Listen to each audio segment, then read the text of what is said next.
50-60 ஆண்டுகளா நடந்த திராவிட ஆட்சிகள் தான் கொட்டி தீர்த்திருக்கீங்க. இதை நீங்க தான் அள்ளணும்.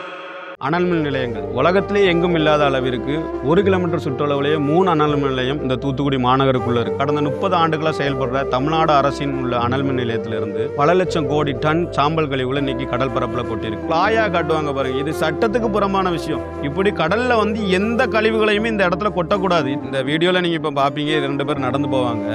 அது முழுக்க கடல் பகுதி. சாம்பல்கள் கொட்டி இன்னைக்கு அந்த கடலையே நிரப்பிட்டாங்க. இன்னைக்கு உலகத்தின் பாரம்பரியங்களை பாதுகாக்கிற யுனெஸ்கோ நிறுவனத்தின் கீழே தான் இன்னைக்கு கல்ஃப் ஆஃப் மன்னார் கடல் பரப்பு இருக்கு. இதை பாதுகாக்கப்பட்ட மண்டலமா அறிவிச்சிருக்காங்க. இதுல பல லட்சம் கோடி டன்னு நீங்க சாம்பல் கழிவை கொட்டச்சில்லாங்க. இவ்வளவு பாதிப்புகள் இந்த கடல் பரப்பு சந்திக்குது. இன்னைக்கு கிரீன் கிராப்ங்கிற களி நண்டுகள் அங்க அதிகமா உற்பத்தி ஆகும். கிரீன் கிராப்பும் இந்த டைகர் பிரானும் தான் இன்னைக்கு வேர்ல்டு முழுக்க இன்னைக்கு எக்ஸ்போர்ட் ஆகிட்டு இருக்கு. அன்னைக்கு ஒரு ஆள் கடலுக்கு போனா ஒரு கூட நிறைய கொண்டு வருவாங்க. இன்னைக்கு ஒரு நண்டு அதுல பிடிக்கிறது மிகப்பெரிய சிக்கலா இருக்கு. ஒரு மிகப்பெரிய ஒரு வருமானம் கொடுக்கிற ஒரு தொழில். அந்த மீன் நண்டும் அந்த இறாலும் இன்னைக்கு முற்றுமுழுதா அழிஞ்சு, பிரான்கிற நண்டு இனமே அழிஞ்சு சாம்பல்ல உற்பத்தி ஆகிற வெள்ளை இறால்கள் தான் அதிகம் கிடைக்குது. கொட்டப்பட்ட சாம்பல் கழிவுகளை அரசு உடனடியாக இதை அள்ளணும். 50-60 ஆண்டுகளா நடந்த திராவிட ஆட்சிகள் தான் கொட்டி தீர்த்திருக்கீங்க.